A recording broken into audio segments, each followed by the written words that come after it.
Hello mga karelasyon. Ladies, pag-uusapan natin ngayon ang mga bagay na nakakabaliw sa lalaki kapag ginawa mo ito sa inyong mga intimate moments. So huwag na tayong magpaligoy-ligoy. Number one, eto yung pinupuri mo yung kakayahan niya, okay? Alam mo, pagdating sa aspetong yan, kapag sinasabi mo sa lalaki na naa-appreciate mo yung mga ginagawa niya sa'yo, mas lalong nagiging confident siya sa kanyang mga ginagawa. Mas lalo niyang pagbubutihin, gagalingan pa niya. Kasi nararamdaman niya na nagugustuhan mo yung mga ginagawa niya.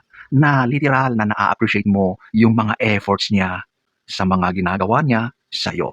Number two, eto yung sabihin mo na ang gwapo mo, ang pogi mo. Alam niyo, tuwing kayo ay nasa ganyang gawain, kapag nababanggit mo ang mga ganitong mga pananalita, mas lalong ginaganahan yung lalaki. Kasi ang lalaki, uhaw ito sa mga ganitong uri ng pagpuri, okay? Isa ito sa gustong-gustong marinig ng lalaki, lalo na kapag nasa ganyang kayong gawain, okay? Literal din na confidence boost ito para sa kanya. Siyempre, kapag ganun ay mas lalo siyang ginaganahan. Number three, idikit mo ang sarili mo sa kanya. Siyempre, kapag nararamdaman ng lalaki na gusto mong gawin ang bagay na yon, yung mga simpleng pagtabi mo sa kanya, pagdikit mo sa kanya, yung nakahanda ka na para gawin ang bagay na yon, sigurado na maiintindihan na, matutumbok na ng lalaki yung gusto mong mangyari. Yung mga pagdikit kasi ng balat ng katawan, iba ang pakiramdam ang dala niyan sa lalaki, okay? Merong kuryente diyan na nabubuo, hindi maipaliwanag. Pero pag gano'n, dito na nag-uumpisa yung build up ng tension sa inyong dalawa. Number four, tanungin mo kung ano yung mga gusto niya. Alam niyo ladies, sa mga ganitong mga gawain, minsan hindi mo talaga alam lahat eh. Huwag kang manghula, huwag kang magmamarunong kung hindi mo pa natutumbok yung pleasure points ng partner mo. So, tanungin mo siya, sabihin mo, mahal, saan ba yung gustong-gusto mo na hinahawakan ko? Kapag nalaman ng lalaki na interested ka sa kanya, na nandoon ka sa moment na yun, mas lalo itong ginaganahan. Number five, eto yung sabihin mo rin sa kanya or tanungin mo rin sa kanya kung ano yung gusto niyang ipagawa sa'yo. Wow! Siyempre, sa mga ganitong mga pagkakataon, may mga bagay-bagay tayo na ginagawa na minsan hindi pa sapat o minsan hindi pala nagugustuhan ng partner natin. May mga pagkakataon pa nga na akala mo yung ginagawa mo lagi ay gustong-gusto niya. Yun pala, hindi. Pero dahil ayaw nung lalaki na ma-disappoint ka o masaktan ka, eh nagkukunwari na lang siya. Kumbaga, he is just playing it off. So, ang the best na gawin mo is talagang tanungin mo kung baka may gusto siyang ipagawa, maaring baka sa parte na ito, sa parte doon, yung mas bigyan mo pa ng atensyon, mas tatagalan mo, mas i-improve mo. Gustong-gusto ng lalaki yan kasi ramdam niya na talagang concern ka rin sa kanyang nararamdaman sa mga moment na ganyan. Number six, eto yung consistency. Alam nyo, sa mga ganitong gawain, hindi pwede yung para kang nagmamadali. Hindi rin pwede yung sobrang bagal. Dapat smooth yung flow ng ginagawa mo. At hindi rin pwede na bigla kang titigil.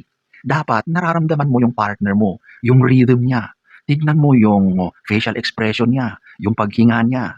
Kapag alam mo na nagbi-build up na yung tension, na ramdam mo na malapit na siya, ituloy-tuloy mo lang yan. Hindi pwede na yung lalaki ay malapit na siya tapos bigla ka na lang magbabago ulit ng gagawin o bigla ka na lang titigil. Huwag pong ganon, okay? Dapat nababasa mo rin yung nararamdaman at nagugustuhan niya. Kapag ganoon, yung consistency ng mga ginagawa mo, sigurado na maaabot niya yung inaasam niyang kasiyahan. Number seven, banggitin mo ang pangalan niya. Kapag nandoon ka na sa moment na yun, talagang hindi mo na mapigilan yung nararamdaman mo. Banggitin mo ang pangalan niya, isigaw mo. Alam niyo ang lalaki, kapag naririnig niya na binibigkas mo yung pangalan niya while doing that thing, naku, sigurado na confidence booster yan. Ang mga lalaki, ma-pride yan. Kapag naririnig nila na isinisigaw mo yung pangalan niya, yung feeling niya is hindi niya maipapaliwanag sa sobrang kasiyahan, okay? Number 8, eto yung iparamdam mo sa kanya na lagi kang sabik sa kanya.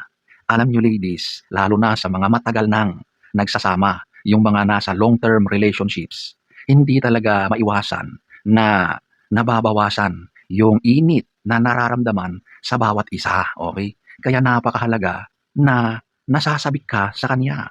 Siyempre, paano mo ipaparamdam yan? Maging handa ka. Ipakita mo na gusto mong gawin ang bagay na yon. Tandaan nyo ang mga lalaki, mga visual yan. At kapag nararamdaman at nakikita nila na gumagawa ka ng paraan para ipakita sa kanya na gustong-gusto mo pa rin siya, na nananabik ka pa rin sa kanya, sigurado na yung lalaki ay hinding-hindi ka matatanggihan. Sigurado na masayang ending ang mangyayari sa inyong dalawa. Number 9, eto yung spend more time together. Alam niyo, kapag nasa moment kayo, dapat ini-enjoy mo ang moment na yan, okay? Huwag kayong magmadali. Huwag mong madaliin. Iparamdam mo na gustong-gusto mo yung ginagawa ninyo. Kasi kapag nararamdaman ng lalaki na parang nagmamadali ka, na gusto mo agad tapusin yung ginagawa nyo, mawawalan agad yan ng gana. Sino ba naman ang makita o maramdaman na napipilitan lang sa bagay na yun? Napakalaking turn off yan at mood breaker, okay? Sa halip, ipakita mo na nasisiyahan ka, ipakita mo na enthusiastic ka sa mga ginagawa mo para yung lalaki ay mas lalong gaganahan sa mga gagawin niya. Number 10, i-acknowledge mo siya, okay? Sabihin mo, ang hot mo, ang galing-galing mo, ang lakas-lakas mo, ang laki-laki mo. Alam mo, kapag nababanggit mo ang mga bagay na ito, sigurado na yung lalaki, iba ang pakiramdam niya. Mas lalo siyang nagiging mahusay, mas lalo niyang ginagalingan dahil sa mga pag-acknowledge mo sa kanyang mga kakayahan, okay? Alam mo, kapag pinupuri mo yung kagalingan, yung ginagawa niya sa iyo, mararamdaman mo ang pagbabago sa kanyang ginagawa. Sigurado na ikaw ay makakarating sa kasiyahan na inaasahan mo. Ganon din sa kanya. So mga karelasyon, ladies, ang mga ito ay napaka-effective para mas maging masaya ang inyong ginagawa. Na tiyak kapag ginawa mo ang mga ito, sigurado na kayong dalawa ay makakarating sa inaasam ninyong kaligayahan.